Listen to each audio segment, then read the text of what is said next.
El próximo miércoles 12 de julio, a las 16 horas, vía Zoom, te invitamos a una clase abierta y libre con Bernardo Borkenstein sobre el mito de Edipo, para seguirnos resistiendo a la nada. Los esperamos. Hola, ¿todo bien? Todo bien, por suerte. Bienvenidos a todos. Esta es la primera clase este año de el taller de mitología. Y vamos a empezar con uno de los mitos más famosos, si se quiere, de todo el corpus griego, que es el mito de Edipo. El mito de Edipo pertenece al ciclo de Tebas y tiene, digamos, un problema, y es que está contaminado por la psicología. La gente cuando piensa en Edipo piensa enseguida la parte psicológica, o sea, el relato de Freud, que en definitiva Freud lo que hace es tomar un mito que existía para explicar su teoría científica. Pero el mito tiene una simbología diferente y va mucho más allá de lo que toma Freud, pero el hecho de que se haya hecho tan famoso por la misma razón de que Freud lo tomara, hace que nos preguntemos cuál es la importancia de este mito, qué resuena en nuestra forma de pensar, por qué todavía nos dice algo. Y la primera respuesta es que los mejores mitos son universales. Se han comportado como lo que hoy en día se llaman memes, han trascendido los lugares y las épocas y nos siguen interpelando. Entonces, vamos a plantear primero una pregunta y quiero que ustedes me digan, ¿qué es lo que ustedes piensan en este momento si yo les pregunto quién era Edipo?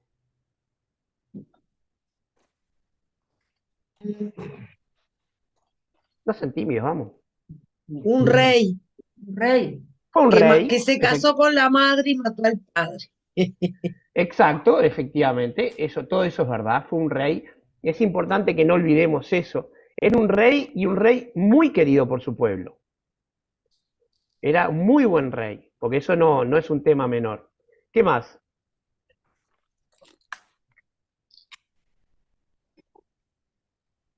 Y bueno, eso que nos dijo él sí es un poco lo que siempre surge en el primer momento que alguien piensa en Edipo. Pero como todas las historias, el mito de Edipo no comienza cuando Edipo se casa con su mamá, ni empieza cuando mata a su padre. Eso se llama un comienzo in media res, en la mitad del asunto, ¿verdad? Nosotros llegamos y está todo empezado. Decimos, ¿qué pasó acá? Cuando acá en Montevideo están dando Edipo Rey, una de las tres tragedias de Sófocles con este personaje, y uno llega y empieza y lo que ve es a Edipo completamente perturbado, pero ya rey. Y ya todo eso pasó. Ella tiene hijos con su madre, ella está grande, es un rey que tiene un problema y es que hay una peste que está asolando Tebas. Entonces, este comienzo en media res no es bueno cuando nosotros queremos hablar de un mito. Cuando nosotros queremos hablar de un mito tenemos que empezar por el principio, sin necesidad de irnos hasta el Big Bang, por supuesto. ¿Qué? Vamos a empezar, perdón, no, nos vamos a ir hacia el origen de todos los problemas que tuvo Edipo. ¿Sí? 30. Vamos ahí. Ustedes si quieren hacer una pregunta o algo, simplemente liberan su micrófono y me preguntan, ¿sí? O si quieren...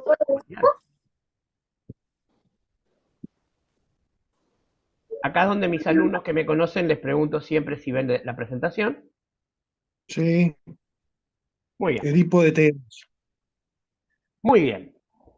Esta es una foto que a mí me pareció preciosa de Carlos Docena, de la apuesta que se está haciendo en este momento de la Comedia Nacional. Ahí tiene a Fernando Banet, que es Edipo. Y la obra, no es este el momento en el que empieza, pero podría empezar así. Aparece Edipo con esa cara de preocupado, con Edipo ya grande. Entonces, uno empieza a preguntarse, ¿pero por qué? ¿Sí? Y una cosa que es fundamental para que nosotros podamos entender es que una cosa es el personaje mítico y otra cosa es el héroe trágico. El héroe trágico es un producto literario, tiene autor. Mientras que el personaje mítico es un producto de la sabiduría popular, de las historias, que en un tiempo fueron parte ya sea de la religión o de las narrativas de un pueblo. También pueden ser poetizaciones de las historias de las migraciones.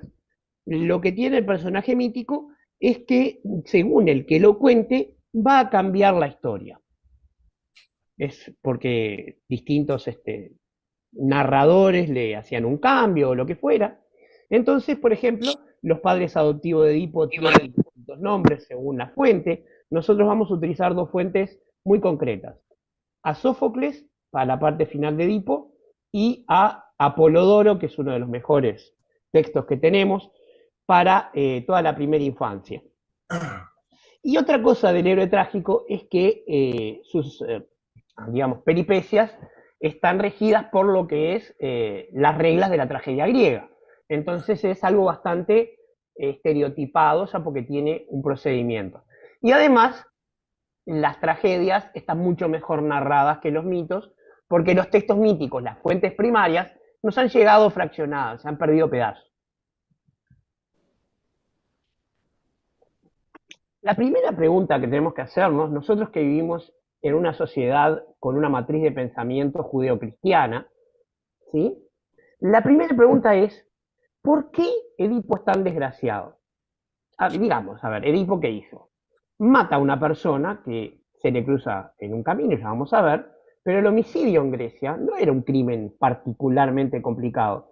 Uno se desterraba un año a otra ciudad, el rey de esa ciudad, si aceptaba, lo purificaba y volvía y tan inocente como antes. El homicidio no era un crimen demasiado complicado. De hecho, Hércules o Heracles, cada vez que mataba a alguien tenía que irse a otra ciudad, donde ya tenía un rey amigo que ya sabía otra vez vino lo purificaba y lo volvía a Tirinto o a Micenas, donde tuviera que ir. Y con respecto a acostarse con su madre, tampoco sabía que era la madre. Él recibe como premio el trono y la reina de la ciudad de Tebas, sin saber que no solamente el trono le pertenecía por derecho, sino que además esa mujer era su madre. Entonces la primera pregunta que nos rompe a nosotros es, si yo no sé qué es lo que estoy haciendo, ¿cómo puedo ser responsable? ¿Sí? Y la respuesta es que tenemos que pensar, o por lo menos entender cómo pensaban los griegos. Lo primero es que el destino es inamovible. Ni siquiera Zeus puede modificar el destino de un ser humano. Lo que está escrito, está escrito. Las deidades encargadas de los destinos de los hombres se llaman las moiras, las parcas para los romanos, y lo que ellas hacían, incluyendo el día del nacimiento y de la muerte de un ser humano, era inapelable. Y la única posibilidad de libertad que tenía, como pensaban los griegos, un ser humano en el momento de decidir hacer el mal o no, era desearlo. Realmente el verdadero movimiento de libertad que daba era, el destino me empuja a hacer esto, pero yo no quiero ir. Sé que no puedo evitarlo, pero no quiero. ¿Sí? Como nos pasa a nosotros con el tercer alfajor. No quiero comerlo, pero nos llama. Bien, entonces, si bien eso ocurre, el problema es que hay ciertos crímenes que están aún más allá del destino. Hay otras divinidades tan poderosas como los destinos, que son las erinias, por ejemplo, que se encargan digamos, castigar en vida a los culpables de los delitos más terribles. Y los delitos más terribles, son el parricidio y la traición a la ley de hospitalidad. Fíjense ustedes que de momento del incesto ni hemos hablado. Y por otro lado, si bien Edipo, en un ataque de ira, mata a un ser humano y desea a la mujer con la que se casa, él no sabe que son su padre y su madre. Y de hecho, llega ahí porque no quería volver a donde estaban los que él creía que eran sus padres. Entonces, nos lleva esto a la segunda pregunta, ¿no? ¿Por qué un bebé que nace, porque todos somos eso en el primer momento, nace con un destino tan horrible? ¿Por qué Edipo estaba destinado a sufrir el peor de los castigos? Recordemos, el verdadero pecado de Edipo es matar a su padre. El otro, siendo grave, no es tan terrible como el parricidio. Para un mito, quiero decir. Entonces, El- para contestar, no, sí, perdón. la vida de Edipo está siendo un castigo a su padre, ¿verdad? Vos sabés que aún antes, ¿no? Aún Ah, antes. Porque, como yo decía hoy, eso de empezar in media res es un problema, porque esta pregunta, para que quede claro lo que es el mito de Edipo, tiene que ser contestada. Esta pregunta no puede quedar sin contestar. Entonces, si bien Layo es parte del problema, las cosas empiezan antes y por eso es que tenemos que ir a la fundación de Tebas, al primer momento en el que nace esta raza de la que Edipo es, digamos, la penúltima generación y que son los Labdácidas. Bien, rápidamente, porque no es cuestión de empezar a contar todos los mitos de forma extensa, porque se nos iría mucho el tiempo.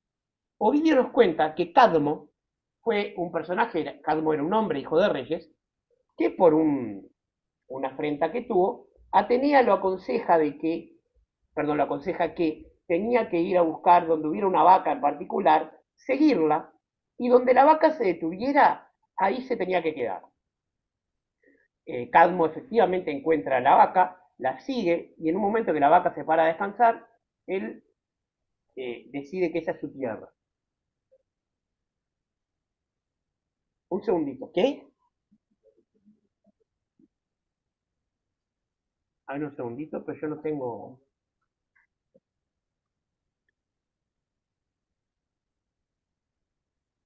Hay gente que me dice que no puede entrar, quiero ver si bloqueé la. Ok, Disculpe, pero estas son cosas de pasan. cosas que pasan. Tecnología.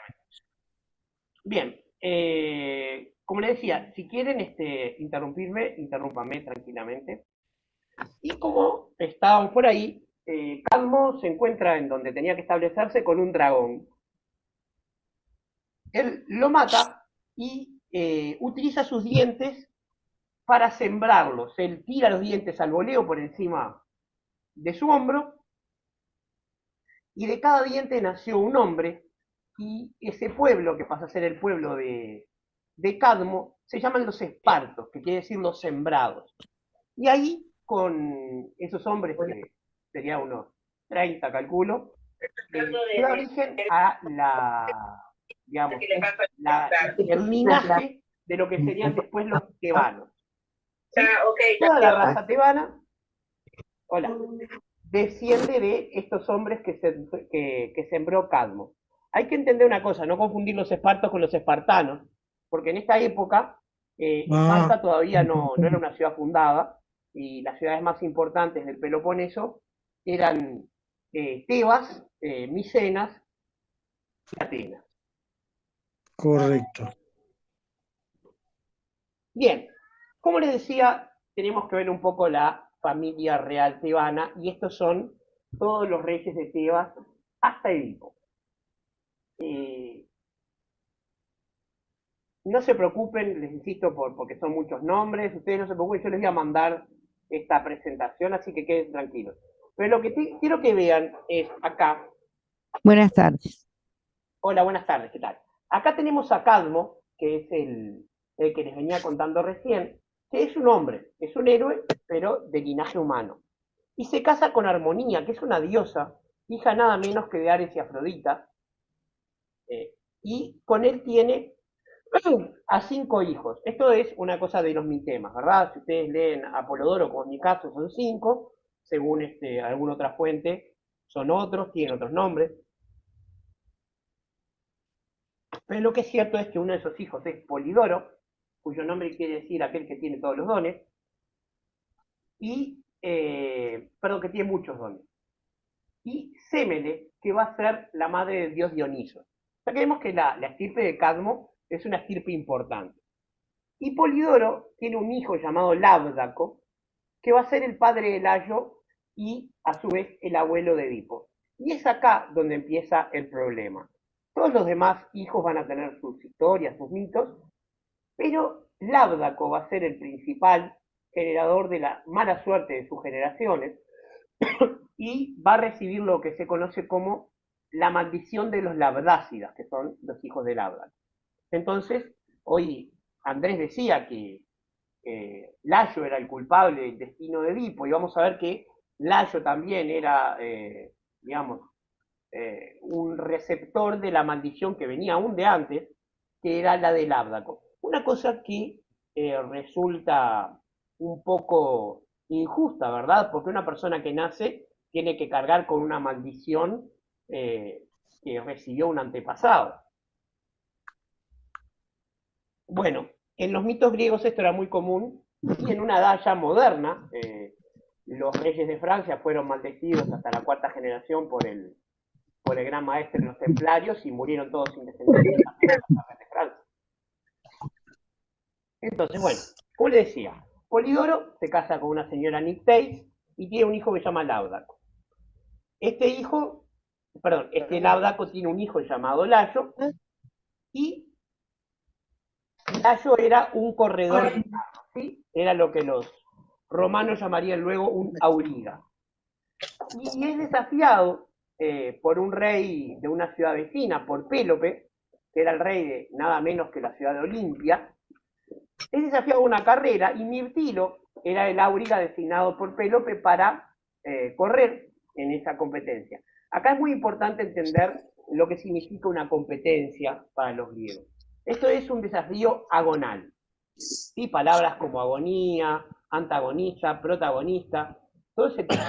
O agonista, para los que han hecho inmunología, son una forma de enfrentamiento que prohíbe el odio.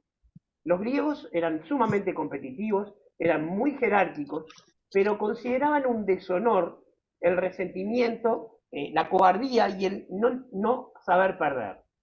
¿Sí? Como mucho, alguien muy amargado por una pérdida podía suicidarse, pero nunca, por ejemplo, atentar contra la vida del que había ganado. Entonces, nada menos que un príncipe contra el enviado de un rey era un desafío muy importante. Y deciden correr esta carrera, digamos, pero Mirtilo, ¿sí?, iba a hacer trampa, ¿sí? Había querido sabotear el carro del que iba a correr contra él, que era el enviado de Layo en este caso, Enómao,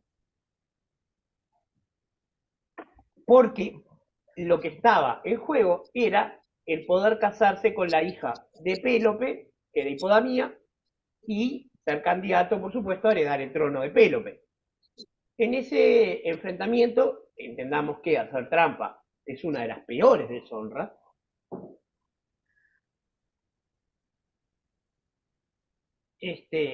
Digamos que Mirtilo, ¿sí?, desea, sin saber que Enómago le había saboteado el carro, intenta directamente seducir a Hipodamía sin haber hecho lo que tenía que hacer, que era ganar la carrera, ¿verdad? Entonces, Pélope se enoja y lo maldice, ¿sí? Por esta maldición de Pélope, que era su rey, ¿sí? La maldición de un rey también era algo bastante serio. Mirtilo sufre un destino trágico, y ese destino trágico es que en la carrera le iba a ir muy mal, ¿sí? Lo acusan en falso de intentar forzar a Hipodamía. Mira, Por lo tanto, estoy muy congestionada con dolor de garganta. Me iba a dar un antibiótico. hola. Bernardo, ¿por qué no Sí, cerrás todos los micrófonos? Porque hay personas que por ahí. probablemente sí. Yo Segundito. tomo Refrianex, sino que Ah, es lo mismo. vos decís solo eso. Sí, con eso y después caramelos antibióticos para la garganta. No, Estoy viendo no me dónde. doy antibiótico directo. No. No, antibiótico no, porque eso ya se lo tiene que indicar el Sí, médico. sí, es verdad. Ahora que receta. Ah, Y no, no aparte, si no sabía. tiene Ah, placas, no es un... Bien. Entonces, volvemos a la presentación. Ahí está. Eso suele ocurrir. Sí. Bien, entonces, con todo este embrollo, ¿verdad? Que Enómago iba a pelear con a correr contra Mirtilo, y Mirtilo, en vez de, además de sabotear el carro de Enómago, intenta hacer una mía y es acusado falsamente de querer forzarla.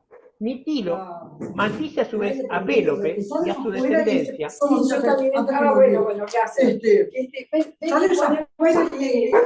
Pará, Les pará, pido, Bernardo. por favor, si pueden silenciar los micrófonos, porque Ponemos esta otra, porque yo tengo allí uno y ahora ponemos este otro allí. Mira el otro, pero tenés todo el plantel acá.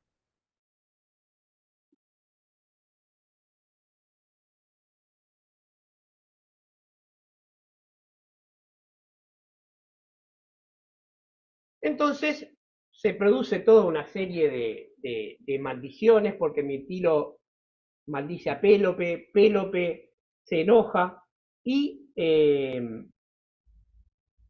eso hace que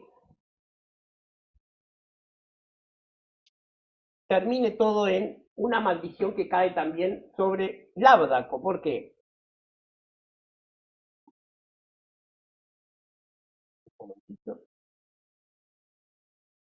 Porque cuando Labdaco se entera de todo lo que pasa, de la deshonra de Mirtilo y de la falsa acusación que hay, ataca a Mirtilo y lo mata injustificadamente, porque si Mirtilo había intentado hacer trampa, no había intentado violar a Hipodamía, y por eso cae sobre él la maldición también de Mirtilo, y empieza lo que se llama la maldición de los Labdácidas, y que eso, sumado a lo que va a ser después Layo, son el origen del destino terrible de Edipo. Edipo en sí ya nace condenado, no tenía nada que hubiera podido hacer para evitar su destino, pero con este padre y este abuelo, la verdad no tenía mucha suerte. El tema es que Laudaco muere muy joven, dejando a Layo, que apenas tenía un año, al cuidado de Lico, que era hermano de su abuelo materno, y que asume la regencia. Pero como casi todos los regentes con un rey muy pequeño, lo que hacen es apoderarse del trono. Aunque, si bien usurpa el trono Lico, nunca abandona a Layo, lo protege igualmente. Pero después de una contienda que terminan perdiendo, ambos tienen que huir de Tebas. Esto era muy común, ¿no? ¿Verdad? Venía un rey extranjero y asaltaba la ciudad. O en este caso, tuvieron un enfrentamiento con Flegias, que era otro hijo de Ares, recuerden que Ares era el padre de Armonía, y tienen que ir al destierro. Y en el destierro, recuerden que para espiar un crimen común alcanzaba con ir un año al destierro y que lo purificaran. Se establecen en Iria, donde el hecho de ser parientes de Penteo, que era rey, les permite quedarse como ciudadanos. Acá tengo que hacer otro paréntesis. Para los griegos había tres tipos de hombres, ¿sí? Recordemos que es una sociedad muy machista y los ciudadanos eran hombres, masculinos. ¿Sí? Los tres tipos de hombre eran el esclavo, que era como el esclavo en cualquier otra civilización, el ciudadano, que era el local por derecho propio, digamos, ciudadano en la época de la democracia, pero bueno, el nativo, ¿verdad? Los habitantes por derecho de Tebas o de la ciudad que fuera, y el meteco, que era el hombre de el pueblo griego que había nacido libre en otra ciudad. ¿Sí? Por ejemplo, en este caso, Lico y Layo son acogidos pero como ciudadanos, no como metecos, que eso les daba derecho a todos los beneficios de ser un hombre libre y no está restringido, por ejemplo, a no tener, por ejemplo, incidencia en los asuntos públicos o estar forzados a ir a la guerra. Los ciudadanos iban a la guerra porque era un deber, pero más que nada por el honor. Los esclavos iban porque los mandaban. Bueno, el tema es que después de la purificación, Lico es elegido general, Layo es el rey, y reinan tranquilos hasta que los matan Sete y Anfión, y acá donde nos preguntamos quiénes son Sete y Anfión.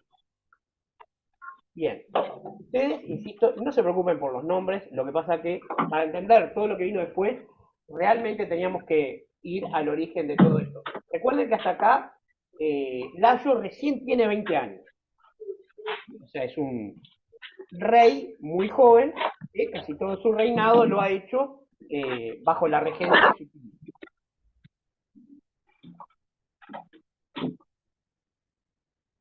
Entonces, ¿alguna pregunta? Si quieren se abren los micrófonos y me dicen. ¿Alguien tiene una pregunta?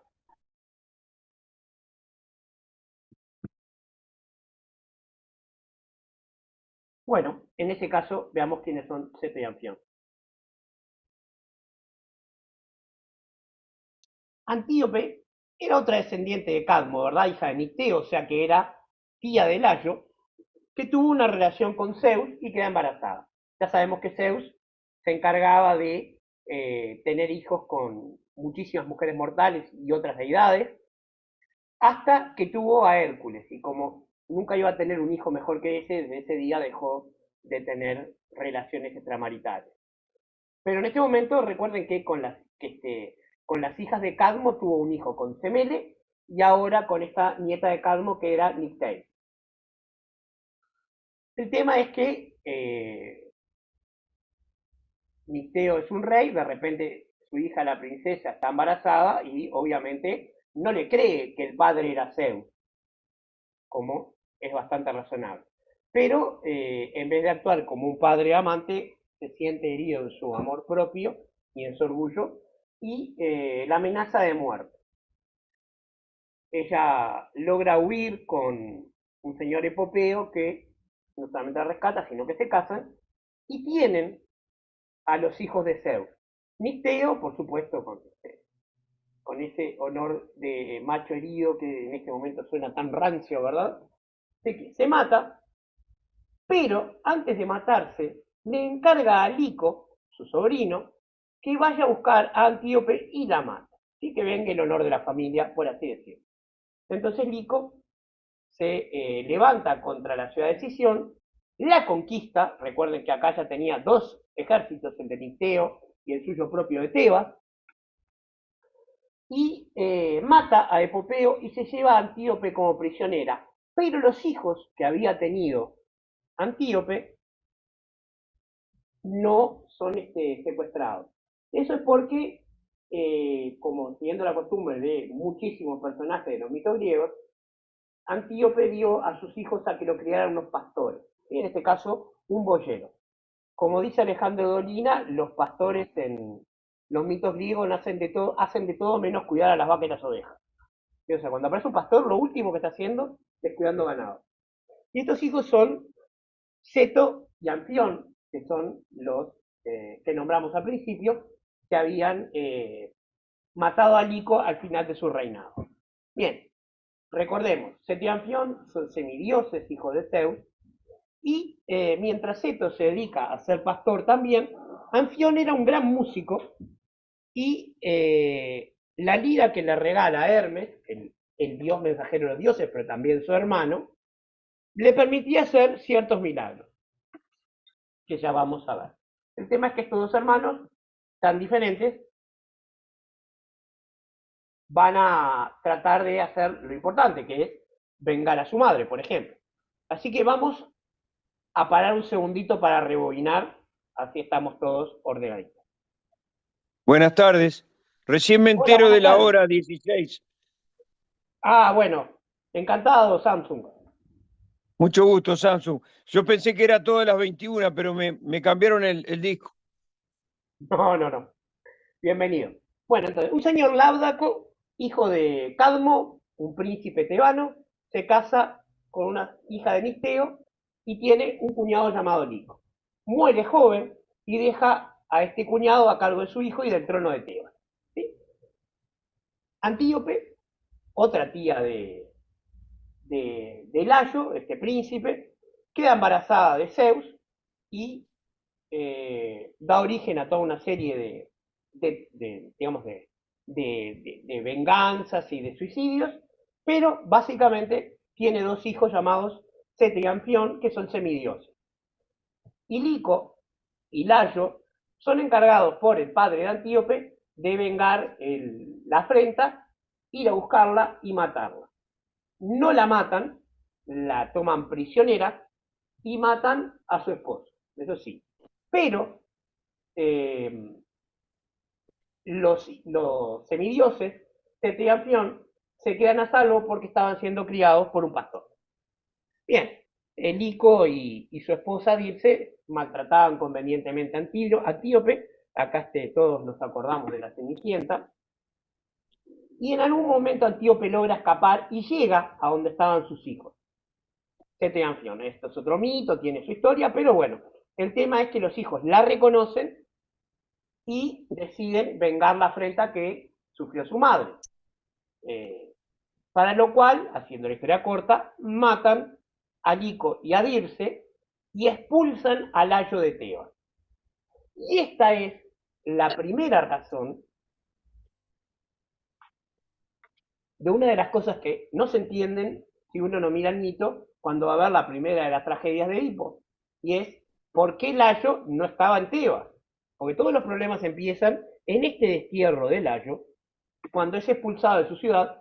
Ustedes fíjense que Sete y Anfión a él no lo matan, matan al verdadero culpable que era Lico, y a él lo destierran simplemente porque uno no puede quedarse con el príncipe anterior para reinar, eso nunca funciona. Pero el tema es que Lico se tiene que ir y utilizan los poderes mágicos de la música de Anfión para amurallar la ciudad de Tebas. ¿Sí? Entonces la ciudad se vuelve más fuerte bajo su dominio, y Layo, expulsado, que era el único que podía reclamar el dominio por ser un hijo de Cadmo, se va a Olimpia, a la ciudad de Pélope, que era el amigo de su padre, Labdaco, ¿se acuerdan? Toda la carrera que había empezado. Pélope era el padre de Hipodamía, y es recibido como lo que era un príncipe real. El tema es que Pélope, dado que Layo era un buen auriga, le entrega a su hijo mayor, a Crisipo, ¿sí? Que se llamaba Caballo Dorado, Crisipus es esto lo que significa, para que lo entrene como conductor de carros y guerrero, ¿verdad? El problema es que Layo, no se comporta como un buen tutor. Él se enamora de Crisipo y durante unos juegos, los juegos instituidos en honor a Heracles, en Nemea, él rapta a Crisipo, se lo lleva a Tebas y, estando en Tebas, lo viola. ¿Sí? O sea, toma a Crisipo por la fuerza. Acá hay que entender otra cosa. La violación es otro de los crímenes que no se pueden no espiar en Grecia. ¿Sí? Si bien, por supuesto, los conceptos de homosexualidad que tenemos hoy no existían en ese contexto y no era nada que estuviera fuera de la norma de la sociedad, siempre tenía que haber consentimiento. La violación no solamente era motivo de afrenta para la familia, sino que en este caso además Crisipo se sintió muy avergonzado por lo que le ocurre y se suicida.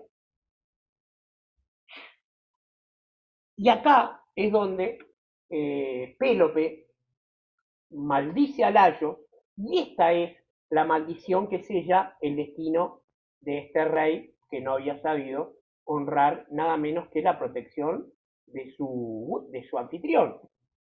¿Sí? Recuerden que el otro gran crimen era no respetar los deberes del pacto de hospitalidad, y Layo estaba ahí como huésped de Pélope. O sea, no le quedó un crimen sin cometer a Layo.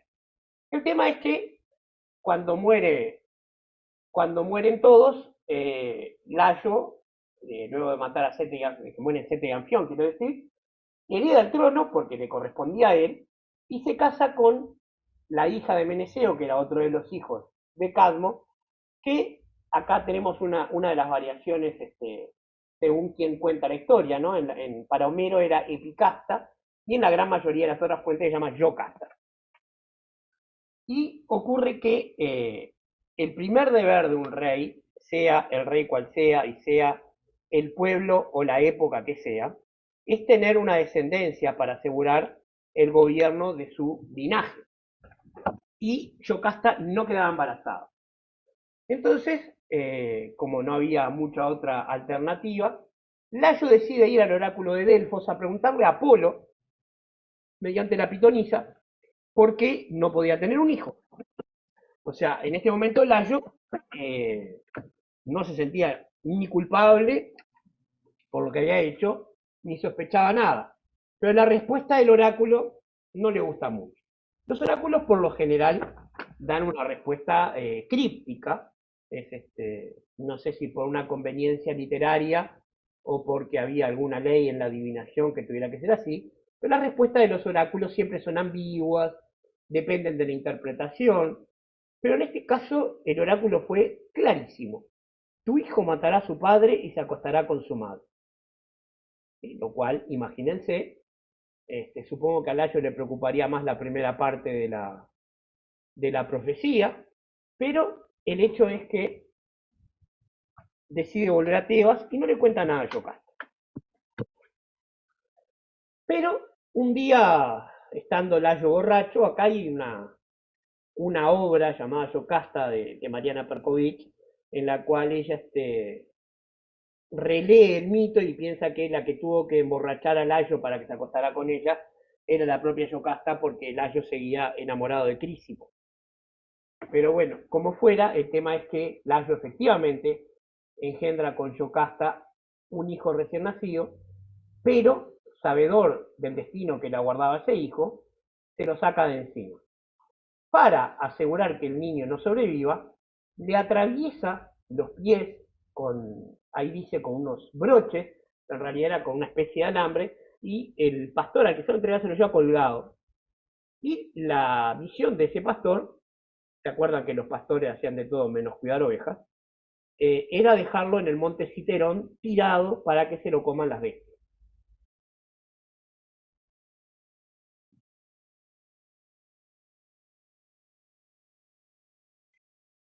Acá hay una diferencia, por ejemplo, con la tragedia de Sófocles, porque para Apolodoro el pastor cumple con su misión, pero los conductores de bueyes del rey de Corinto lo encuentran al bebé, y para Sófocles directamente el pastor se lo entrega a uno de los servidores de Polio, el rey de Corinto, pero como fuera, este bebé logra sobrevivir y es criado, curiosamente, como príncipe, pero en Corinto. Ya sea porque los padres intuían el linaje de este niño que adoptaron. El tema es que estos reyes, Pólibo y Pelibea, lo crían como propio, y por esa deformación que le quedó en los pies, de haber sido atravesado con esos broches, lo llaman Edipo, o Edipus, quiere decir el de los pies hinchados. Esto es algo interesante, porque cada vez que aparece un personaje en el cine que tiene algún problema en los pies, muchas veces, por ejemplo, la película de Wahimo Awad, remite a alguna reminiscencia espantosa, alguna referencia bíblica. Bien, Edipo en Corinto se cría como un buen príncipe, era tremendamente fuerte, muy hábil con las armas, y eso hacía que los muchachones de la ciudad lo envidiaran, porque de última todos sabían que él era un príncipe adoptado. El tema es que Edipo escucha estos comentarios, estas maledicencias que se referían a él, y decide hablar con sus padres, y ninguno de los dos le contesta, ¿sí? Especialmente la madre. Nadie le quiere decir por qué decían esas cosas de él. Y dado que no encontraba la verdad en ninguna parte, decide hacer curiosamente lo mismo que su padre, que es ir al oráculo de Delfos a preguntarle a Apolo Pitio a ver qué era lo que ocurría. ¿Ustedes me escuchan bien? Acabo de descubrir que perdí el micrófono. Bien. Entonces, Edipo va al oráculo y recibe otra vez un oráculo muy claro y le dice, no regreses a tu casa porque estás destinado a matar a tu padre y casarte con tu madre. Esto horroriza a Edipo porque para él los padres eran Pólibo y Peribea. Entonces dice, no, pero es imposible que yo mate a mis padres y me case con mi madre, ¿cómo puede ser? Pero como esto era la palabra de Apolo, Edipo decide ir desde el oráculo de Delfos lo más lejos que pudiera de Corinto, y eso lo llevaba en la ruta hacia Tebas, que es donde efectivamente había nacido. Porque recuerden, lo que el destino ha dispuesto, nadie lo puede torcer. Este es el origen, por supuesto, de lo que hoy se conoce como las profecías autocumplidas. Todos tenemos la sospecha de que si Layo hubiera criado a Edipo como un padre amante y con su madre ahí, ninguna de estas cosas hubieran pasado. Pero también nos perdíamos uno de los mitos más interesantes de todos los corpus que hay. Bien, el hecho es que Edipo, que también era conductor de carros como su padre, sigue en dirección a lo que él creía que era alejarse de su casa, pero que lo llevaba justamente hasta ahí. Y en un camino estrecho, según unos, un desfiladero, según otros, se encuentra con otro conductor de carros, con un séquito de 3 personas, que lo trata de manera muy prepotente, ¿no? Como diciendo, a ver, correte que voy a pasar yo, y Edipo no tenía la más mínima idea de quién era el otro, que era Layo, era su padre, pero Edipo era un príncipe de Corinto, tampoco era cuestión de no respetar esa importancia y ese linaje real. Entonces, Edipo escucha al lacayo de su padre, que se llamaba Polifontes, no se mueve, los otros tampoco se mueven, pero como eran más, además, se creían que tenían la ventaja, se produce un enfrentamiento y Edipo los mata a todos, menos a uno, que logra llegar a Tebas y que después va a ser una parte importante de las tragedias de Sófocles. Pero Edipo, como fuera, continúa en su carro el camino a Tebas. Ahora, entre que Layo se había deshecho de su hijo y lo habían mandado a matar al monte Citerón y lo habían rescatado, en Tebas había vuelto a aparecer un problema, y no era un problema menor. ¿Sí? Y esta era la razón por la cual Layo estaba yendo al oráculo una nueva vez. ¿Sí?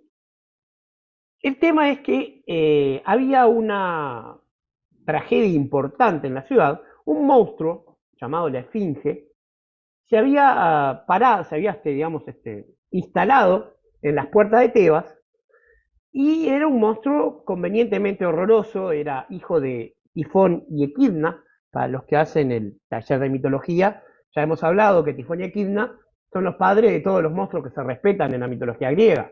El cancerbero, Silicaribdis, todo animal convenientemente horroroso es hijo de esa pareja. Y la esfinge no era una excepción. No es como las esfinges griegas, lo único que comparte es el nombre, Sphinx, y tenía cara de mujer y el resto del cuerpo era de león, pero con alas de ave. Esto es una cosa bastante interesante porque las personas que han intentado analizar la zoología mítica se dan cuenta que casi todas las zoologías tienen un tipo de animal que no existe en ningún fósil que se haya encontrado nunca, que es un artrópodo superior con 6 miembros. Me explico. Los artrópodos son los animales con las patas articuladas, entre los cuales están los reptiles, las aves y los mamíferos, pero desde los anfibios para arriba, ninguno tiene 6 extremidades. Entonces tener 4 patas y 2 alas es algo que claramente es ajeno a que esto pueda ser la reminiscencia de un animal que efectivamente existiera. Y esto vale para Pegaso, vale para cualquier otro de los animales que además de las 4 patas tenía alas. Pero el tema es que la esfinge, pese a tener la cara de una mujer hermosa además, era comedora de hombres y había aprendido de las musas del Monte Parnaso un enigma. Y cada vez que alguien quería entrar a la ciudad o salir de ella, le planteaba el enigma. Y si no podía contestarlo, pues se lo comía. ¿Sí? Y esto era un verdadero problema porque uno la describe así y no parece una cosa tan horrorosa. Por lo pronto parece un león con alas.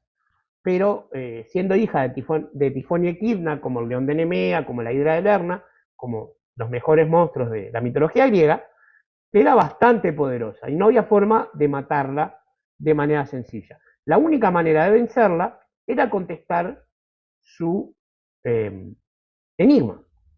Y el enigma era este. ¿Quién es el que con una sola voz pasa de 4 pies a 2 pies y 3 pies? Esto, por supuesto, en griego suena mucho mejor, pero básicamente lo que tiene es cuál es el animal que de mañana anda en 4 patas, a mediodía en 2 y por la tarde en 3. Hoy este acertijo es muy conocido, ¿verdad? La respuesta es el ser humano, porque gatea en la infancia, camina en 2 patas en la adultez y en la anciana edad se apoya en un bastón. Pero el tema que no, en aquella época se ve que no era tan fácil adivinarlo, nadie podía, pero los tebanos sabían que iba a venir alguien que los iba a liberar, porque iba a contestar el enigma.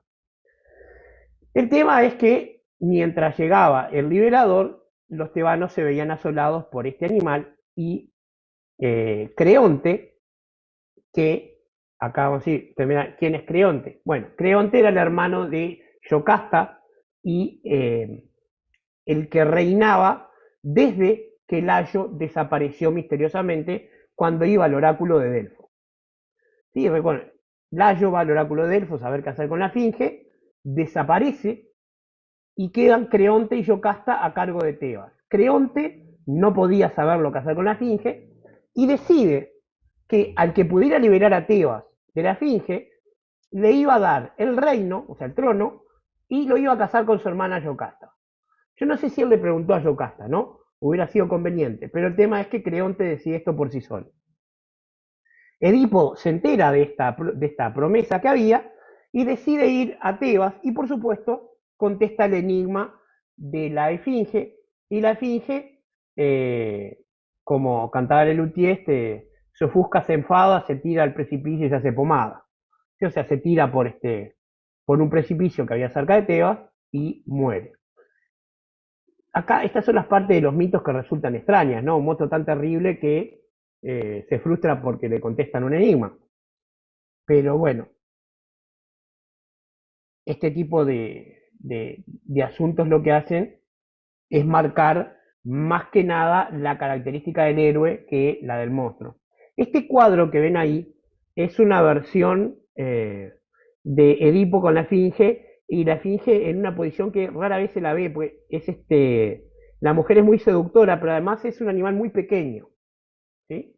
Es claramente una forma renacentista, pero bueno, como fuera, se muere la serpiente, Edipo es el liberador de Tebas, se casa con la mujer del rey desaparecido y tiene hijos, ¿sí?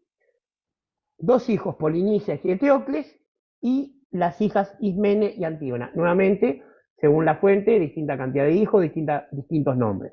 Pero Antígona, sin ningún lugar a dudas, es la más famosa de los hijos de Edipo. El tema es,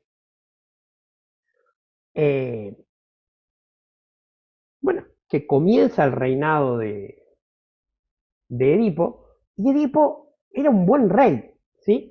Lo que vamos a hacer ahora es vamos a cambiar la fuente de Apolodoro a Sófocles, porque, bueno, es más poética, ¿sí? La parte esta está muy, digamos, muy llena de fragmentos perdidos en Apolodoro, Entonces, Sófocles va a ser una mejor fuente. Y estamos más o menos en el lugar donde empieza la tragedia Edipo Rey, que es la segunda de las tres tragedias que compuso Sófocles en este ciclo, digamos, que era parte de un concurso en el que perdió. ¿Sí? Salió segundo. Bueno, como fuera, Edipo es rey, y recuerden, era un buen rey. Era muy amado por sus súbditos tebanos, gobernaba con justicia y protegía a la ciudad, pero, nuevamente, la ciudad de Tebas es afligida por la desgracia.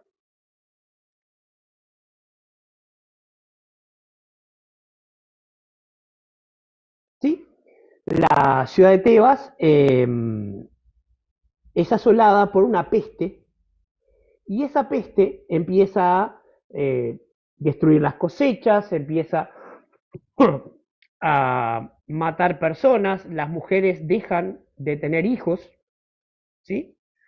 Realmente se vuelve algo muy terrible, ¿verdad? O sea, no había lo que comer, los tebanos se morían, la ciudad se vuelve muy, muy tenebrosa, ¿verdad?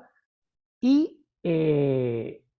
como dice Sófocles, la peste la describe como un dios que trae el fuego abrasador de las fiebres, la execrable peste se ha adueñado de la ciudad y va dejando exhausta de hombres la mansión de Cadmo, mientras las sombras del Hades desbordan de llantos y de gemidos. O sea, los propios muertos en el infierno se lamentaban por lo que ocurría en Tebas.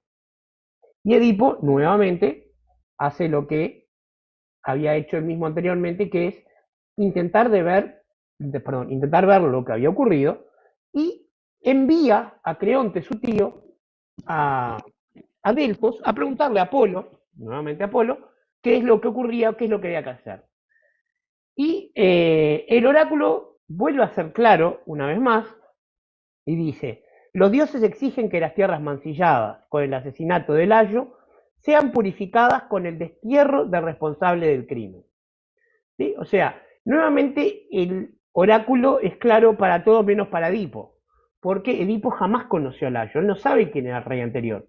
Él llega a Tebas cuando no tiene rey y está la esfinge en la puerta comiéndose a todos los que intentan pasar por ahí. Entonces él dice: sí, por supuesto, vamos a matar a ese que fue mi antecesor con mi esposa y con mi trono. Y empieza a tratar de ver quién es, y jura que iba a castigar al culpable con el destierro o con la muerte, según se entregara de buena manera o no. ¿Sí? O sea, recuerden que en este momento Edipo está buscando a un regicida, no sabe que es el mismo y que el crimen es peor. Entonces empieza una búsqueda, digamos, casi policial, intentan ver de todas maneras quién fue el culpable, y el oráculo también había dicho que el responsable del asesinato efectivamente estaba en Tebas, o sea que tenían que buscar, pero buscar cerca. Y acá hay una parte de la visión de los distintos poetas que han hecho tragedias. En esta versión que se está haciendo en Montevideo toman a Séneca y a Sófocles. Y la pregunta es: ¿hasta dónde Edipo sabía o no sabía lo que estaba pasando? O sea, alguien tenía que haber visto algo. O sea, Yocasta no le vio los pies, por ejemplo. O no pasaba. O sea, en algún punto alguien tenía que saber algo. Ahora, y el tema es que, sí, por supuesto. Los dioses ya hacen un castigo encadenado. Digo, ya hacen, o sea, que Edipo mate al padre y después condenarlo por haber matado al padre. Bueno, pero son diferentes dioses, ¿sí? Porque el castigo de Layo es un castigo que está, digamos, dictado por la maldición de Pélope por haber provocado la vergüenza y la muerte de Crísipo. Pero el castigo de Edipo, como empezamos la clase, no se sabe por qué. A Edipo lo van a perseguir las erinias, que son deidades terribles que atormentan y enloquecen y hacen absolutamente miserable la vida de los parricidas y de los que profanan a los dioses, pero hasta ahora no sabe por qué. Él simplemente está buscando al que mató a Layo. Él sabe que había matado a un hombre, pero no era nada que no fuera normal entre pueblos guerreros. ¿Sí? El problema es que mientras averigua, empieza a tratar de ver y lo primero que hace es tratar de averiguar cómo fue que murió Layo. ¿Sí? Porque los cuentos variaban. Y él promete, como le decía, que si se entregan los culpables, los va a desterrar nada más. Pero que si intentan esconderse, los va a perseguir y los va a matar. Y como Edipo es un buen rey, la gente le cree. ¿Sí? Entonces, todo el mundo que sabía algo no tenía problema en decirlo. Pero el tema es que Edipo lo que no sabía, que se estaba condenando al destierro y a la muerte a sí mismo. ¿Sí? Porque el responsable era él. Acá es donde los mitos, digamos, los mitemas empiezan a dar distintas soluciones de cómo es que la información le llega a Edipo de lo que efectivamente había ocurrido. Pero bueno, como el oráculo había sido de mediana ayuda nada más, o sea, le había permitido saber cuál era el motivo de la peste y que el asesino todavía estaba en Tebas, Creonte le aconseja a Edipo llamar a Tiresias, ¿sí? Era adivino ciego. Tiresias es un personaje mítico, importante por derecho propio, participa en muchas historias independientes, y en particular es un personaje que fue hombre y mujer en distintas etapas de su vida. Pero como fuera, Tiresias no tiene muchas ganas de venir a hablar con Edipo, porque él es adivino y sabe lo que pasó. Sabe que el culpable es Edipo y no tiene ninguna ganas de decirle al rey, y mucho menos a un rey amado por su pueblo, que él es el culpable de todo lo que está ocurriendo. ¿Sí? A ver, hay que ser muy valiente para ir y decirle a un rey, no, mirá, acá el culpable de todo lo que pasa sos vos. Eso no termina bien nunca para el mensajero. El tema es que lo llama Edipo y, por lo menos en la tragedia, ¿verdad?, es recibido con respeto, el coro lo alaba cuando llega, y se produce un enfrentamiento con Edipo. ¿Sí? Edipo le dice, decime qué pasó, y Tiresias, no quiero decirlo, no lo voy a decir, y ocurre lo que se llama un agón. ¿Se acuerdan que yo les había hablado del enfrentamiento sin odio? ¿Sí? Es que Tiresias no quiere decirlo, no porque no se anime, no quiere decirlo porque sabe que lo que él diga va a provocar más desgracia aparte de las que ya sucedieron. El tema es que, apretado por Edipo, efectivamente Tiresias le dice que el culpable es él, le dice, tú eres el asesino del hombre acerca del cual estás investigando, y Edipo, por supuesto, no le cree, ¿sí? Reacciona como cualquier persona que es acusada de algo, sobre todo cuando es tomada por sorpresa, ¿verdad? Y entonces le dice, bueno, sos un ciego, ¿qué vas a ver? Y Tiresias le dice que dentro de poco él iba a estar tan ciego como él mismo, ¿sí? Él, Edipo. ¿Sí? Y se va. Edipo, por muy enojado que estuviera, no podía hacer nada contra Tiresias, pero el tema es que acá queda sembrada la sombra de la duda, o sea, el único posible culpable que aparece es Edipo. Y lo primero que piensa es que Creonte y Tiresias estaban en comandita para sacarlo del reino y que se quedara reinando su tío. Y ocurre un enfrentamiento con Creonte, pero Creonte se le para enfrente y le dice, es absurdo que me acuses de eso, soy el segundo del reino, tengo todo el mismo respeto, todos los mismos poderes que tenés vos y ninguno de los problemas es llevar la corona, ¿por qué querría tu lugar que no es tan bueno como el mío? Este es un discurso que es interesante analizar porque no es muy creíble, ¿no? Más bien parece una manera de apaciguar a Edipo, pero la realidad es que Edipo y Creonte se quieren, ¿no? Edipo no tiene ninguna ganas de acusarlo a Creonte, pero tampoco quiere reconocer que él es el culpable. Así que bueno, se pelean, pero mientras están a punto de abandonar la fraternidad que los une, Yocasta interviene, su hijo, perdón, su esposo y su hermano, y los separa. Entonces, la intervención de Yocasta evita que esto pase a mayores. Y le dice, bueno, a Edipo que no tiene que hacer caso de lo que digan los adivinos, y le dice, porque, por ejemplo, mirá este oráculo que le dieron a mi otro esposo. Le dijeron que su hijo lo iba a matar y se iba a casar conmigo. Y ya ves que eso no ocurrió, porque Layo murió asesinado por unos bandidos en un cruce de 3 caminos de camino a Delfos. Y el único hijo murió poco después de nacer porque se le dieron un criado para que lo matara. Yo no me quedaría muy tranquilo si a mí mi esposa me dice que a un hijo anterior se le dieron un criado para que lo matara. Pero bueno.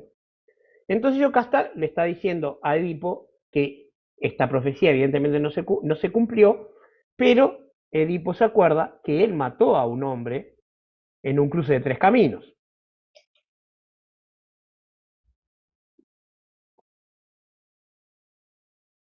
Y acá es donde termina esta primera parte del mito de Edipo, ¿sí? Y lo que ocurre después, ya por lo pronto Sófocles lo trata en su tercera tragedia, que es Edipo en Colono, y la realidad es que en el momento en el que Edipo llega a la conclusión de que efectivamente es él el que mató a su padre, que es él el que ha tenido hijos con su madre, decide bueno, no sabe cómo va a reaccionar. Y acá el mito se separa radicalmente de la tragedia. En el mito, Edipo se arranca los ojos y se condena al destierro, ¿sí? Esos dos pecados, esos dos castigos son arrancarse los ojos porque cometió el pecado de incesto, dice, estos ojos que vieron con deseo a mi propia madre no merecen ver, y se condena al destierro porque ese es el castigo del asesinato. La realidad es que las erinias igualmente lo persiguen hasta Colono y le ocasionan el castigo del parricidio. Pero la tragedia, Yocasta se suicida a ella, se cuelga, y Edipo toma un broche de la ropa de Yocasta y con ese broche se atraviesa los ojos y queda igualmente ciego. Y parte al destierro con su hija Antígona. Y así es como muere después en Colono, perseguido por las erinias, Edipo, y sus hijos van a terminar enfrentándose entre sí y van a morir, y la estirpe de los Labdácidas termina con esa maldición que cubrió a 3 generaciones. Las familias malditas, como los Átridas y los Labdácidas, o los Pelópidas, son ciclos muy interesantes de la mitología griega. Y bueno, me extendí un poquito más de lo que pensaba. Ahora me gustaría que se abrieran los micrófonos y conversáramos un poquito.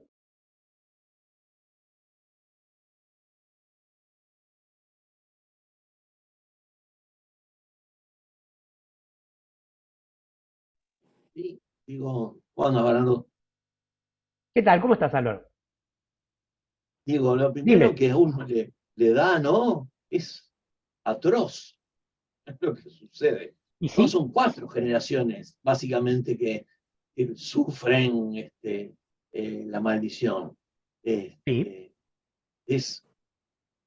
O sea, Edipo es un desgraciado. Es la misma impresión que te da, ¿no? Te parte el corazón, decir, porque una persona que, a ver, en términos humanos no hizo nada, o por lo menos Bueno, lo que hizo no lo sabía. para nuestra forma de ver, no. Sí, claro, pero sí es cierto. No, pero Digo, él los hizo. dioses griegos eran particularmente retorcidos. Y bueno, sí. Es. Así que yo creo que sí, no solamente es horrible la historia entera de Edipo, sino que lo más terrible es que él ya nace condenado. Él estaba condenado antes de ser concebido. Porque el oráculo que le dan a Layo es antes de que él engendre a Edipo. A ver, Silvana, que pide la palabra, dime. Estaba desilenciando. Muchísimas gracias, Bernardo.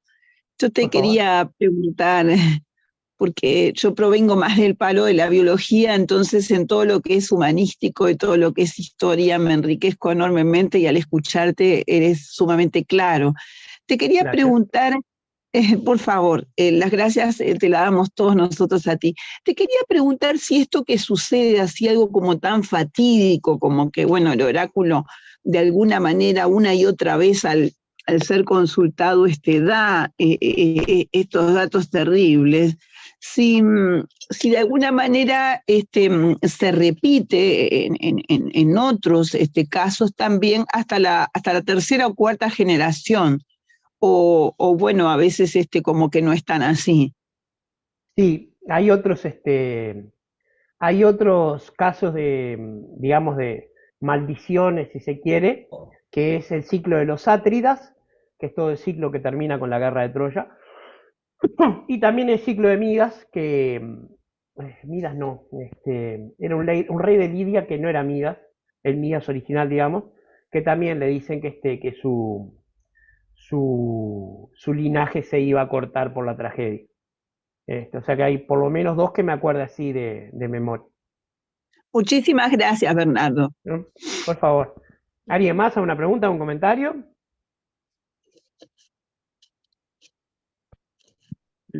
Hola, Bernardo. ¿Qué tal, Fernando? ¿Cómo estás? Bien. No, esto, a mí lo que me llama más la atención es el tema de lo inefable del destino. Porque en realidad, en cierta forma, los protagonistas tratando de evitar lo que ya está predestinado, en realidad lo provocan. Claro. Y lo que tiene curioso en este caso es que los oráculos son muy específicos.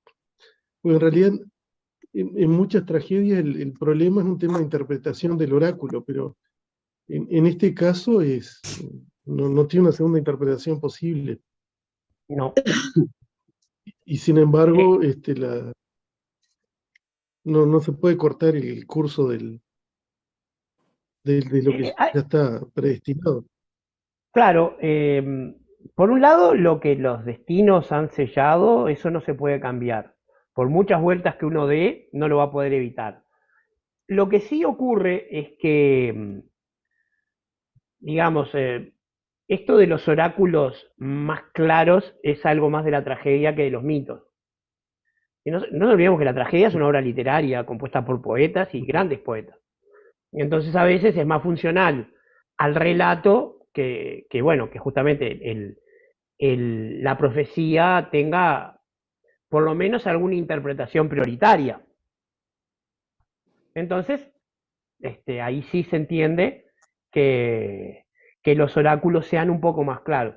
Pero la verdad es que este es el único caso que hay donde los oráculos son literales y sencillos en todos los casos, ¿verdad?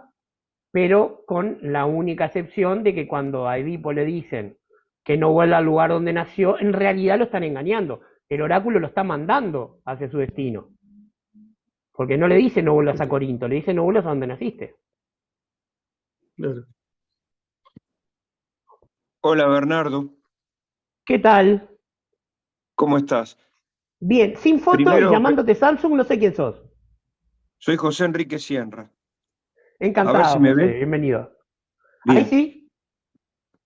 Bernardo, primero agradecerte enormemente estas clases que nos estás dando, porque realmente me estás ayornando una cantidad de cosas que de lo que era la tragedia no la tenía. Pero sí preguntarte, que es muy importante en todo este relato que haces, ¿cuál es el mensaje final que nos deja Edipo a nosotros frente a su tragedia? ¿A nosotros en el siglo XXI decís? Sí. ¿Qué podemos sacar de esa tragedia que se enfrentó Edipo y poder llegar a saber qué significó hoy por hoy y a qué nos enfrentamos nosotros en esta vida, como en esa tragedia que él se enfrenta, ¿verdad? Sí. Las tragedias, si hay algo que no tienen, es moraleja, ¿verdad? O sea, una enseñanza inscripta en la propia obra, pues no la hay.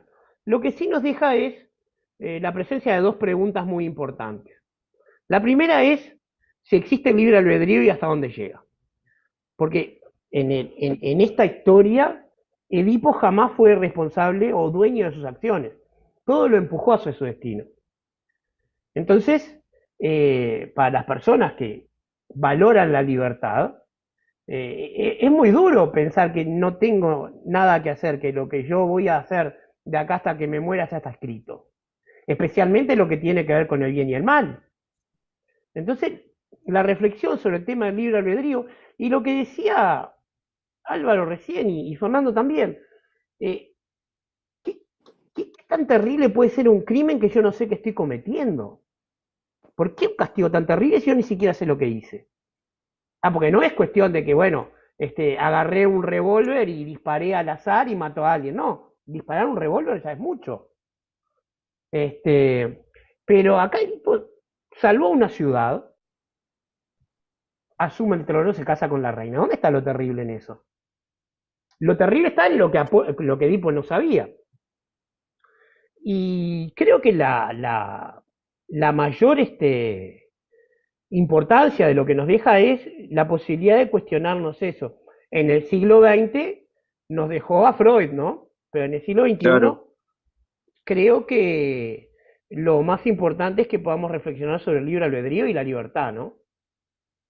Me parece que es lo más importante. Ahora, hay uno...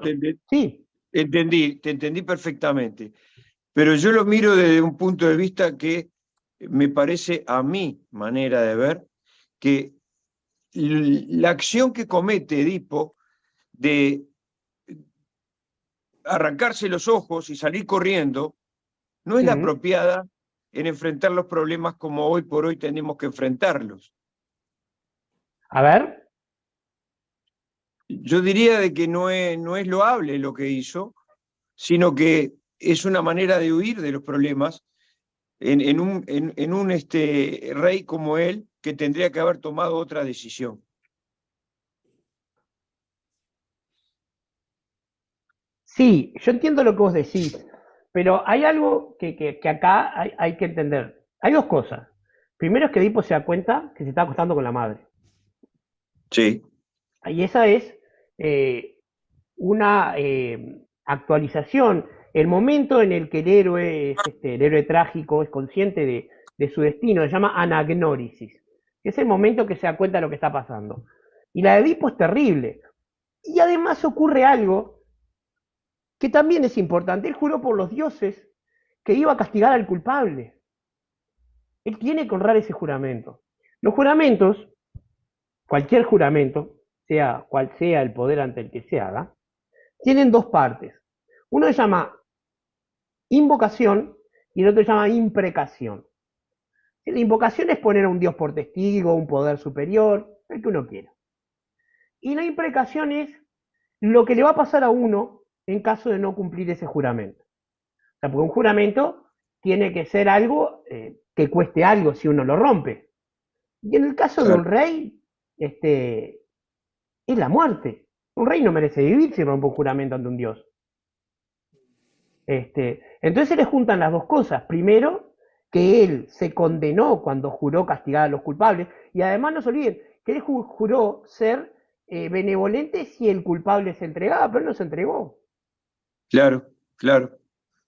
Entonces hay dos cosas. Lo de la ceguera tiene más que ver con todo el tema de Freud y el incesto, pero el destierro sí es el castigo por asesinato, pero no alcanzó porque las Eriñas igual lo castigaron, porque él no era asesino, él era parricida, y eso es el peor crimen. Ahora, yo queriendo aportar... Muchas gracias, muy amable, gracias. Por favor, José. Yo queriendo aportar al compañero, otra cosa que tiene esto es el tema de el conocerse uno mismo. O sea que acá Edipo se va conociendo durante la obra las cosas que realizó él en su vida, que eso sería algo de lo trasladable a nosotros. O sea, cualquiera de nosotros podría haber hecho en su vida un daño a alguien y no conocerlo. O sea, como que es un mensaje así de introspección, me parece. Sí, hay algo que a mí siempre me recuerda esto. Ustedes son muy jóvenes, pero había un programa con Kirk Douglas que se llamaba La Dimensión Desconocida. Nunca me acuerdo si era Kirk Douglas o el otro que se parece a Kirk Douglas. Y ese programa era como una especie Era el otro. Era el Era el otro, otro, ¿no? Bernardo. Era el otro. Jack Palance. Sí, no No me sé. acuerdo quién era, pero me acuerdo de Pero- Dimensión Desconocida. Eran capítulos unitarios de historias fantásticas. Y en uno de esos capítulos a una persona le golpean la puerta, aparece un desconocido, y le trae un aparato que era una maravilla tecnológica, ¿no? Era como una campana de esas de poner arriba los sándwiches y la masita, con un botón arriba, adentro. Y lo que le dicen es, el señor le dice, bueno, mire, esto es muy simple, yo le voy a dejar este botón acá. Si usted aprieta el botón, una persona que usted no conoce, de la que no sabe nada y que no afecta a su vida en lo más mínimo, morirá. Pero usted recibe $1.000.000. Y si no, bueno, pues no. En un día entero yo voy a venir. Entonces se va al desconocido y la persona atraviesa todos los estados de ánimo, la duda, tenía deudas que hacer, que no hago, no me va a afectar porque es un desconocido. ¿Ah? Y bueno, después de muchísimo cuestionamiento, mucha deliberación, cede y aprieta el botón. En el momento que lo aprieta, suena el timbre y aparece el desconocido. Bueno, veo que tomó su elección, la plata ya la tiene, no me acuerdo si se la entrega o se la deposita o algo. Por la época una transferencia no le hizo. Y entonces en el momento que se va a ir, el personaje le pregunta, pero ¿y ahora qué va a pasar? Dicen, no se preocupe, este dispositivo va a llegar a alguien que usted absolutamente no conoce. ¿Ah? Entonces, las consecuencias de nuestras acciones pueden ser no previsibles, ¿sí? Y muchas veces no lo son. Miren esto, qué curioso, ¿no? El judaísmo tiene un montón de reglas que no se entienden. ¿Sí? Hay 613 deberes que se llaman mitzvot, y muchas de ellas están ahí simplemente para probar la fe de las personas. Como por ejemplo una que dice que no se puede hilar en la misma ropa hilos de dos naturalezas distintas, por ejemplo lana y lino. No hay ninguna razón, no se puede entender por qué eso merece la muerte, nada menos. ¿Sí? Pero bueno, es lo que dice el Levítico. Y los rabinos se han roto la cabeza tratando de ver los sentidos de estas leyes y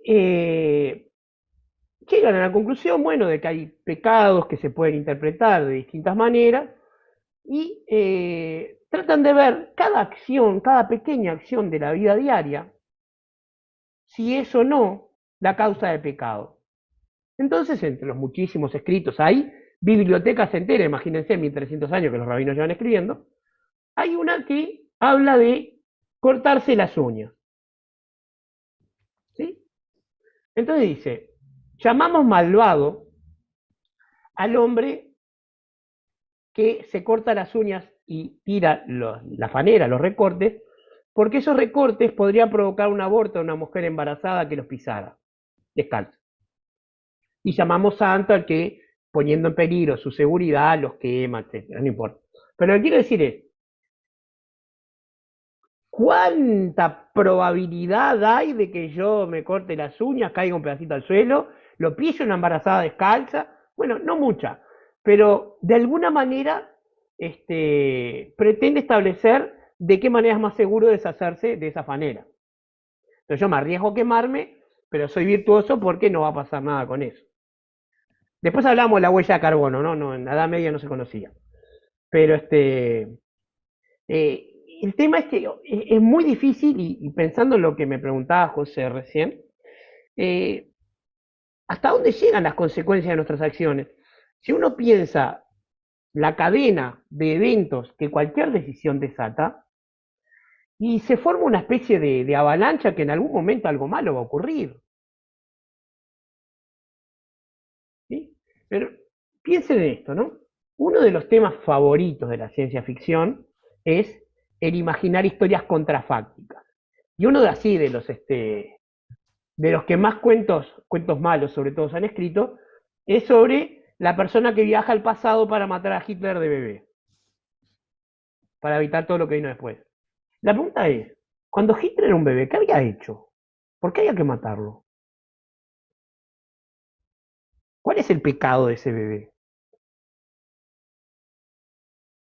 O sea, por más que nosotros, como los dioses, sepamos por nuestra perspectiva posterior que iba a ser el peor criminal de la historia conocida, no quiere decir que cuando bebé fuera culpable. Matarlo cuando todavía era inocente, eso es algo que al menos es un problema ético importante. Gracias, Cintia. No sé ustedes qué opinan. Bernardo, Sí. ya va a pasar.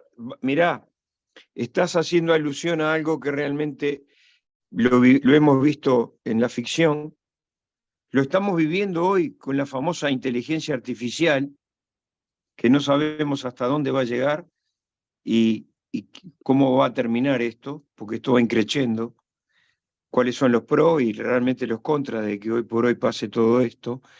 A veces aplaudimos determinadas situaciones que se nos están allanando, como es resolvernos determinadas cosas y ser, no tener que hacerlo nosotros, sino lo hace una máquina, pero me parece absurdo eso, ¿verdad? Porque llegamos al absurdo. Y hoy por hoy, frente a lo que tú dijiste... Es un absurdo si lo firmamos, ¿no? Exacto, estoy de acuerdo. Pero es la realidad. ¿Sí? O realmente, ¿cuál es la realidad? ¿La realidad es la realidad? Entonces, tenemos bastante para hablar sobre eso. Sí, Pero sin entonces, duda. frente a lo que tú dijiste que viajar al pasado para matar a Hitler porque era un bebé y todo lo demás, ¿quién te dice que mañana no pase lo que pasó con Terminator y quieran viajar al pasado para matar al que inventó la inteligencia artificial? Y bueno, Entonces lo de llegas a Terminator una paradoja. Sí, claro. Una hay un cuento pregunta. de Clark No se que puede habla viajar de al eso, pasado. ¿no? Álvaro, vos te debes acordar, ¿cómo se llama el cuento de Clark ese de que mata una mariposa y... Eso se llama el Casa efecto Mayor. mariposa. Sí, se llama efecto mariposa, el cuento se llama Casa Mayor. Casa Mayor, ahí está. Exacto. Y un hombre vuelve al pasado en una empresa tecnológica para matar un dinosaurio en condiciones que no iban a alterar el futuro, no cumple las reglas y pisa una mariposa que estaba ahí, y cuando vuelve había cambiado el presidente de Estados Unidos era un nazi, había cambiado todo solo porque mató una mariposa. Después el tema de efecto mariposa viene de una conferencia de un científico llamado Edward Lores, que hasta el día de hoy se arrepiente de haber dado esa conferencia. Perdón, una pregunta, Sí, Doris. Bernardo. Edipo caminó ciego prácticamente toda su vida, porque tenía padres que no eran sus padres, mató a su padre sin saber que era su padre, se casó con su madre, y después, así como vivió ciego, siguió ciego. En realidad, él no tuvo su castigo, porque su castigo tendría que haber sido la muerte. Sin embargo, siguió viviendo ciego. Lo recibe el castigo en Colono, donde las erinias lo atormentan hasta matarlo. Sí, él recibe su castigo. La muerte de ser atormentado por las erinias es el peor de todos, porque lo matan a uno de terror. O sea, es la peor de las muertes. Hay una tragedia, que es la Orestíada, en la cual Orestes, otro parricida, porque mata a su padre que también era rey, Agamemnon, y No, perdón, él mata a su madre. Dije cualquier disparate. Él mata a su madre. Pero intervienen los dioses jóvenes, intervienen Apolo y Atenea, y lo rescatan de las erinias. Porque él también estaba vengando a Agamemnón, ahí sí, al matar a su madre. Pero es precioso en esa obra el lamento de las erinias por la intervención de los dioses olímpicos y no respetar lo que han hecho los destinos. Pero sí, se puede ver, y de hecho he hablado con Fernando Banet, el que es Edipo en esta obra, y él considera lo mismo, de que sí, capaz que estaba más ciego cuando tenía ojos que después, porque ahí por lo menos sabía cuál era la verdad.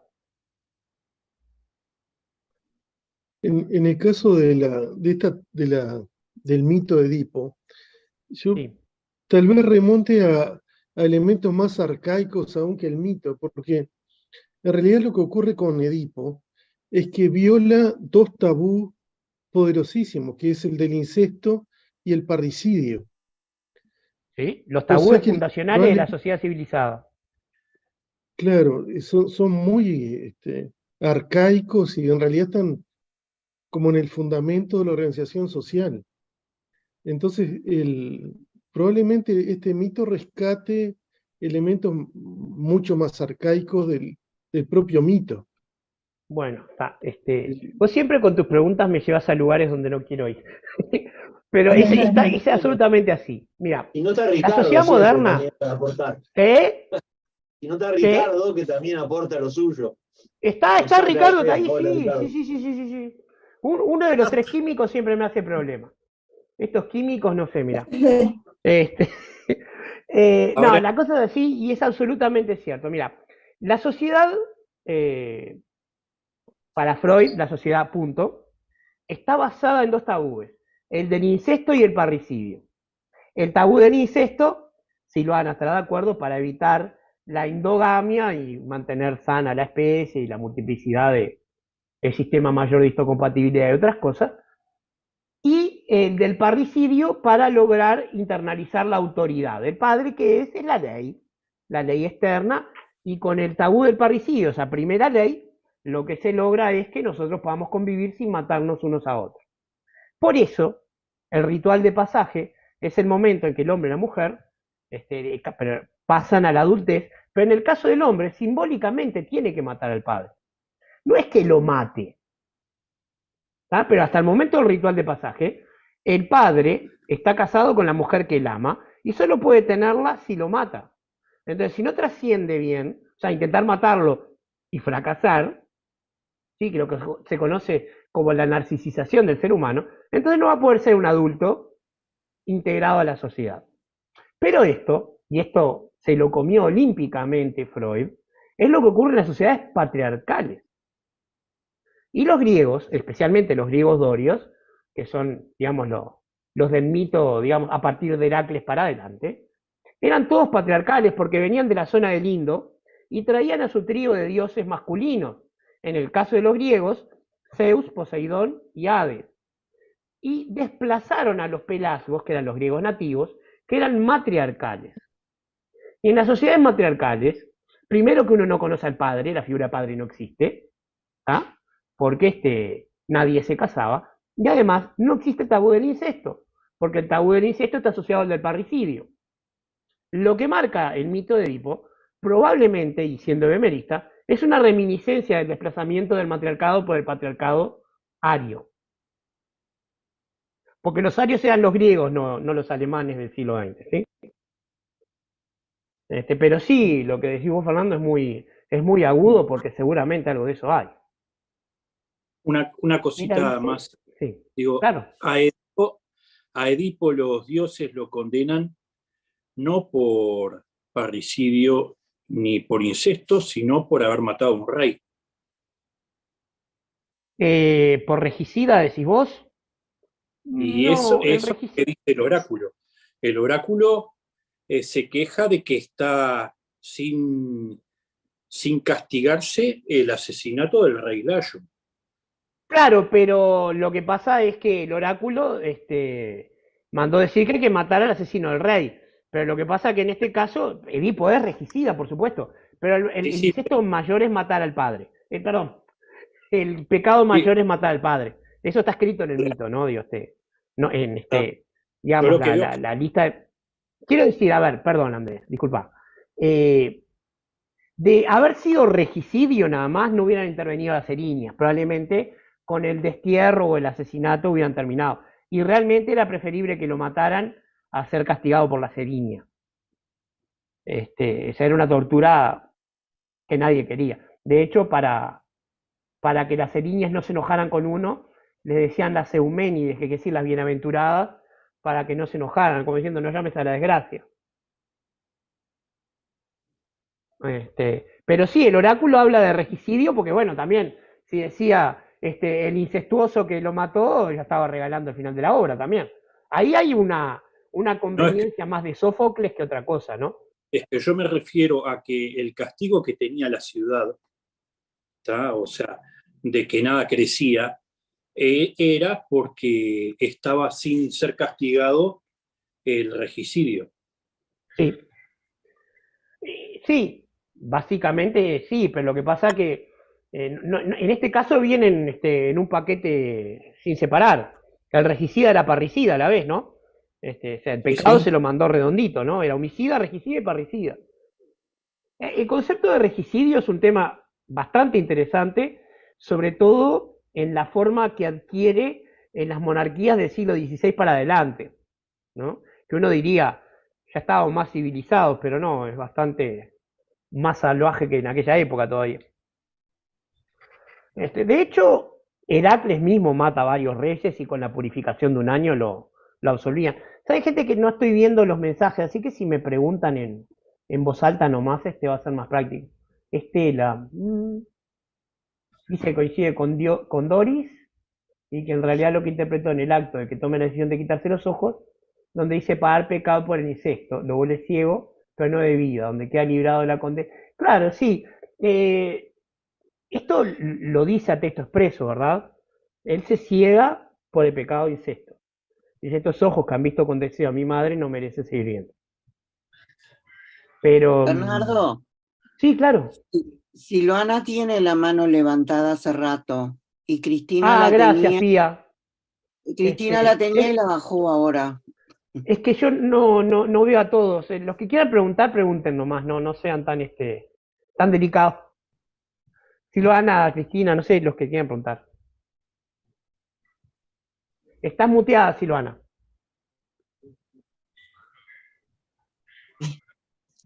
Impeca, Bernardo. No, te había escrito cuando dijiste esto tan maravilloso de algo que recordé cuando vi una película, estaba pensando en aquel momento que lo dijiste, cuando llega ese dispositivo, que además lo describís magníficamente, pues parece que uno lo está viendo. Yo la repetí hace poquitito, vos sabés que se puede encontrar perfectamente en YouTube, y la encuentran como La Caja o The Box, cualquiera de las dos, y es muy interesante. No quiero decir nada más que eso, que lo que tú dijiste. ¿Cómo, perdón? Pero no se spoilees la cosa. Por eso no puedo decir nada más que eso es muy interesante, ¿no? Porque a veces me pongo a pensar que en relación con todo esto tan maravilloso que se comparte desde cada uno, cómo cada persona ve la realidad desde su propio, no sé, desde su propio momento vivido, desde su propia biografía personal, desde, bueno, yo qué sé, tantas cosas, y bueno, vemos distinta la realidad. ¿Cuál es esa realidad? Me fascina lo que decís. Y bueno, ahí digo, también yo me puse a pensar mucho cuando miré eso que hubiera hecho yo, y tampoco puedo saberlo. A veces le pregunto a profesores de historia, que en uno de mis trabajos yo trabajo como docente, en otro trabajo en el Hospital Vilar de Bo, no se asusten. En la parte docente, a veces le pregunto a la gente de historia, ¿será que si uno hubiese estado en aquel momento, no sé, donde estuvo Hitler, ¿no? Uno hubiese actuado distinto? Y me miran y se sonríen, ¿me comprenden? Porque a pesar de que yo estoy veterana, ellos tienen más experiencia que yo en la historia. Y me parece fantástico cuando mencionaste ese ejemplo pues está muy lindo para ver, para aquellos que no se impresionan mucho, ¿no? Aunque no tiene mucha cosa sangrienta ni nada. Ahora Pero yo quiero sí, saber qué trabajo tiene un biólogo en el Vilar de Bo. no, yo soy médica emergencista y psiquiatra biologicista, pero por eso te decía yo el palo humanístico como que es mi debilidad, siempre aprendo mucho porque para mí todo lo histórico, todo lo filosófico es complejo, lo tengo que escuchar de un otro, leyéndolo no sabes, para mí es más difícil que la propia matemática, que también es difícil. Pero digo, allá hay muchas historias de hospital también, vos me entendés, pero muchas cosas que se dicen, que fantasma camina por tal lado, y a veces se confunde con lo que es mito, con lo que es leyenda, con estos otros temas, ¿no? Bueno, que son mucho más profundos, ¿no? Lo que tú nos compartís. Por Bueno, eso hay mi un tema agradecimiento. con eso que tú estás diciendo, ¿no? Respecto de la neurosis de nuestra sociedad, y enredando un poco lo que me preguntaba José, de qué nos deja el mito en este momento. Cada sociedad tiene sus propios mitos, pero los mitos muchas veces son reminiscencias de los anteriores, como Fernando planteaba, de que tenía que haber algo que estuviera por debajo de este tema del incesto y del parricidio. Sí. Y la manera en que estos mitos antiguos replican hoy tiene que ver en cómo van variando las neurosis de la sociedad. No sé si se acuerdan cuando era en la década del 70, cada vez que alguien quería dibujar un loco en un cómic, lo hacía vestido de Napoleón. Y hoy ninguna persona quiere ser Napoleón. ¿Por qué Es Napoleón? verdad, no, es Y verdad, hay que entender, sí. Napoleón fue el hombre más poderoso de su siglo. Pero hoy en día, qué sé yo, tenemos a Superman, tenemos otros mitos. Claro, sí, sí. Tenés razón. Tenés toda la razón del mundo, es muy cierto, sí, cómo no. Cristina, estás levantando la mano. No sé, tenés el micrófono apagado.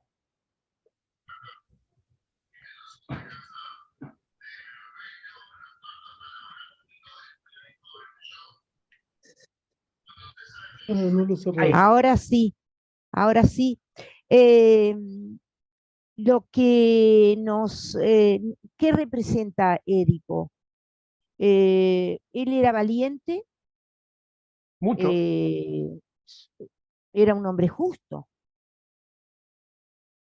trabajaba para llevar la tranquilidad a su pueblo. Por más que por todo lo bueno que él hacía, él no podía burlar al destino.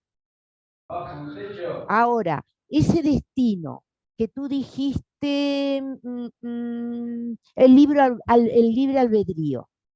El libre albedrío es lo que nosotros tenemos escrito, o el libre albedrío para mí es lo que nosotros hacemos, nosotros, y lo vamos, a medida que pasa el tiempo, vamos recogiendo eso que plantamos, digamos.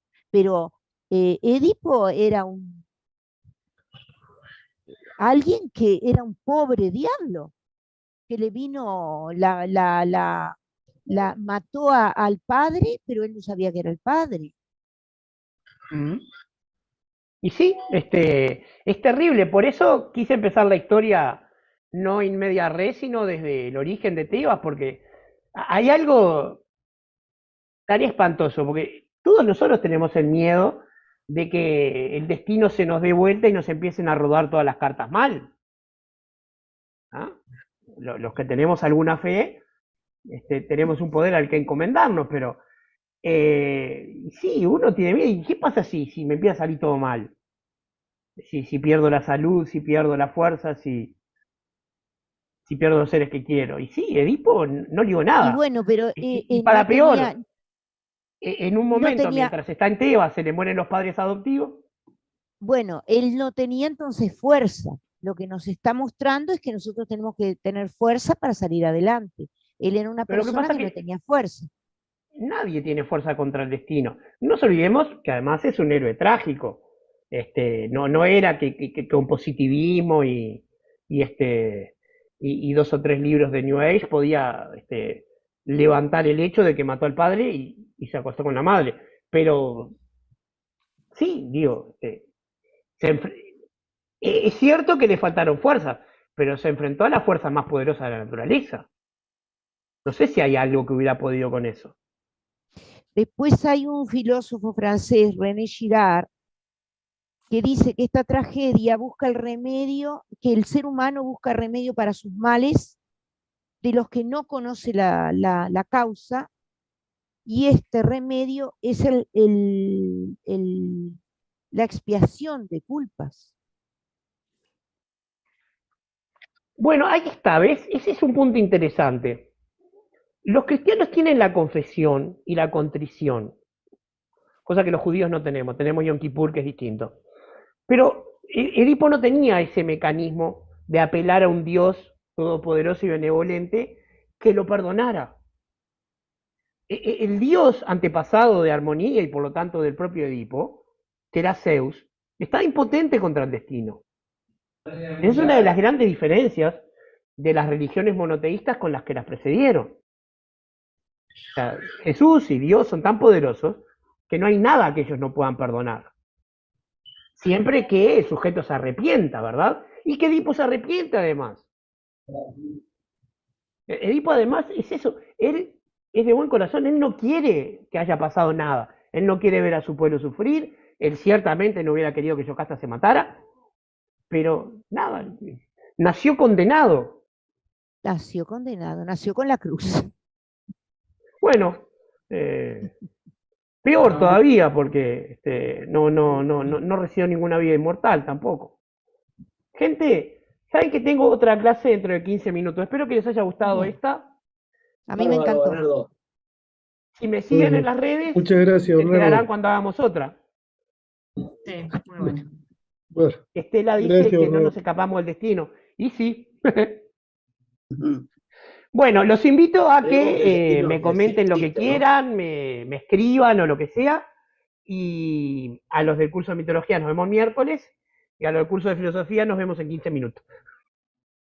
Bueno, un abrazo. Muchísimas Nos gracias. vemos, gente. Muchísimas Hasta gracias. pronto. Gracias, gracias Bernardo, hasta luego, gracias. Por favor, hasta pronto, adiós.